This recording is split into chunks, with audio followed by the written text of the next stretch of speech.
biasa kalau dalam ilmu politik itu sendiri, ada politik di depan layar, ada politik di belakang layar. Menjadi pertanyaannya, saya sudah bersama dengan Mas Adi Prayitno di sini. Gibran kadernya PDIP, tapi digadang-gadang oleh Pak Prabowo dari Gerindra. PDIP tenang-tenang saja. Apa sih dibalik ini? Karena keputusannya tanggal 16 nih.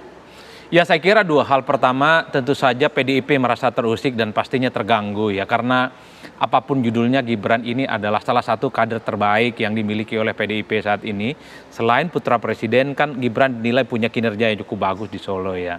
Di PDIP adalah partai politik yang menurut saya cukup strict menegakkan disiplin partai.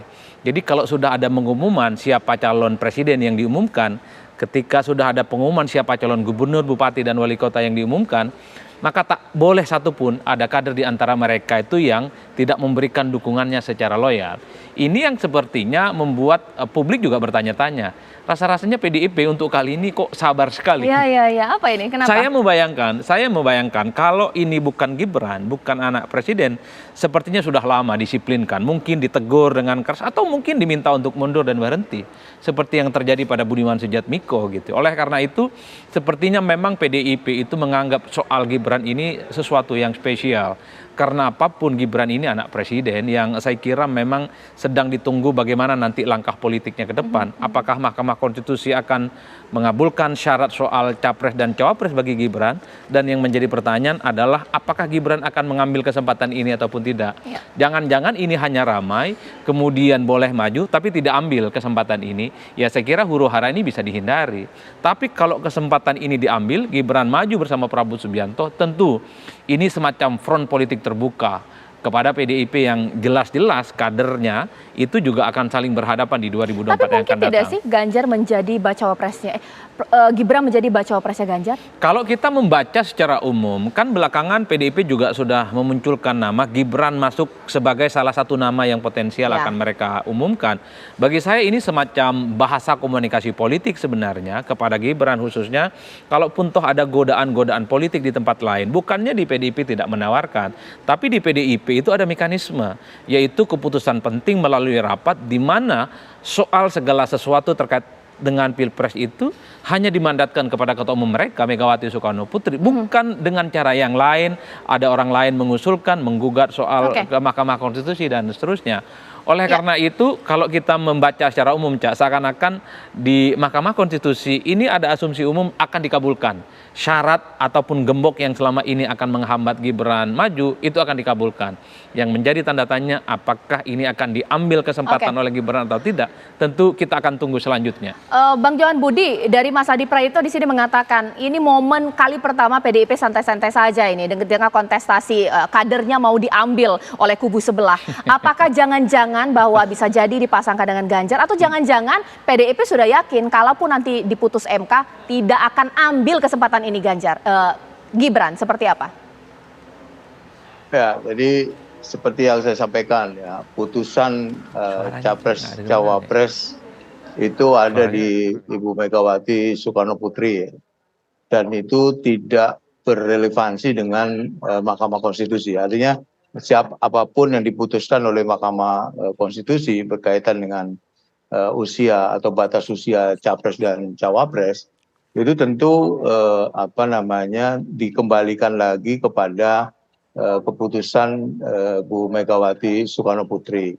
Mengenai PDI kok tenang-tenang saja atau tidak tenang-tenang saja, tentu ada parameter mengukur itu ya. Definisi tenang-tenang saja itu apa?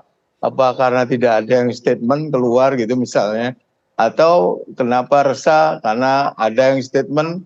Saya kira semua disikapi ya. Saya sendiri sekali lagi bukan pengurus di DPP partai ya, tapi kami sering diskusi di fraksi hal-hal yang berkaitan dengan di lantai 7 tempat PDI Perjuangan. Kami sering diskusi sebagai anggota fraksi PDI Perjuangan yang juga kader PDI Perjuangan, yang juga concern peduli dengan apa yang terjadi atau hiruk-pikuk yang terjadi selama ini dalam kaitan dengan kontestasi Pilpres di 2024. Tadi di awal sudah saya sampaikan, Caca, bahwa putusan Mahkamah Konstitusi, apapun putusan Mahkamah Konstitusi, itu tentu tidak berrelevansi atau tidak ada kaitannya dengan apa yang akan diputuskan oleh Bu Megawati Soekarno Putri. Saya membaca Gibran juga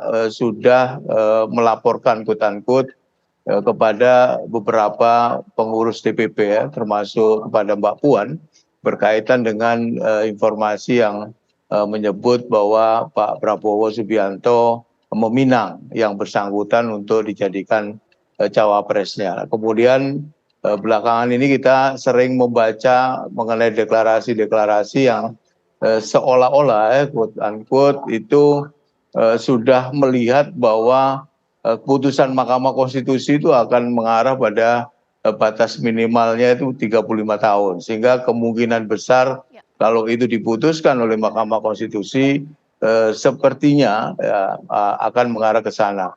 Padahal Gibran adalah kader PDI Perjuangan. Nah, tadi di awal saya sampaikan pengaruhnya kepada siapa? Pengaruhnya tentu adalah hubungan antara PDI Perjuangan, terutama Bu Megawati Soekarno Putri dengan kadernya yang sekarang jadi Presiden Republik Indonesia. Ya, karena Gibran anaknya Presiden Republik Indonesia, maka itu yang menurut saya pola hubungan akan berubah. Mengarah ke mana saya tidak tahu, tapi itu pasti akan mengubah pola hubungan antara Presiden Jokowi dengan PDI Perjuangan, terutama dengan Bu Megawati Soekarno Putri. Mbak Puan beberapa kali juga menyampaikan ya bahwa Gibran ini juga salah satu sebenarnya yang bisa punya potensi untuk menjadi cawapresnya Ganjar Pranowo. Gitu. Apakah itu nanti akan terwujud atau tidak? Seperti yang tadi disampaikan oleh Caca, saya tidak tahu ya, karena itu tadi putusan ada di Bu Megawati Soekarno Putri dan sekarang resah atau tidak resah itu ya saya kira nggak bisa diukur karena nggak ada yang rame di media kemudian PDI tenang-tenang saja atau sebaliknya karena ada yang statement kemudian PDI Perjuangan resah. Jadi ukurannya saya kira tidak itu ya.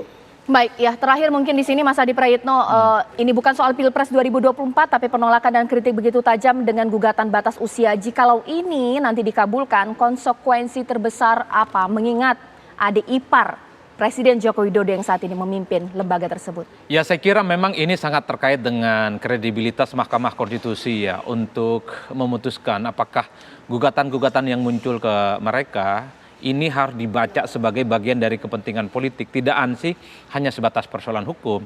Kalau gugatan ambang batas syarat pencapresan minimum itu dikabulkan, publik juga bertanya bagaimana dengan gugatan soal gugatan bahwa batas maksimal capres itu 70 tahun. Itu kan juga ditanyakan. Ya. Logika sederhananya, kalau gugatan ambang batas minimum syarat pencapresan tidak lagi 40, tapi 35 tahun itu boleh, tentu orang bertanya bagaimana gugatan maksimal 70 tahun boleh maju, di luar 70 tahun maka tak boleh maju, itu kan juga menjadi tanda tanya. Oleh karena itu Mahkamah Konstitusi pastinya sadar betul dengan posisinya saat ini yang menjadi sorotan semua kalangan, di mana keputusannya ini pastinya itu ditarik hanya demi kepentingan Pilpres 2024 yang akan datang. Rasa-rasanya publik berkesimpulan Mahkamah Konstitusi itu sangat mungkin mengabulkan ambang batas umur bukan lagi 40 tahun. Itulah kemudian ada kesempatan di mana Gibran bisa maju berdampingan dengan Prabowo Subianto, bukan dengan yang lain. Nah inilah yang kemudian menjadi ramai. Kalau kemudian Gibran secara terbuka menyatakan menolak apapun keputusan Mahkamah Konstitusi, menolak maju di Pilpres 2024, maka kegaduhan ini saya kira akan bisa dihindari, Cak. Baik, ini masih tanggal 11, keputusan tanggal 16, kita tunggu saja nanti apa keputusan dari MK. Terima kasih Mas Adi Pray, terima kasih Bang Johan Budi, kita tunggu nanti keputusan seperti apa pemirsa. Sesaat lagi, mudah-mudahan saya tidak ada halangan karena saya nanti akan berbincang langsung dari Iran pemirsa untuk bertanya kepada juru bicara Hamas mengenai eskalasi konflik di jalur Gaza pemirsa, konflik atau perang antara Israel dan juga Palestina. Sesaat lagi.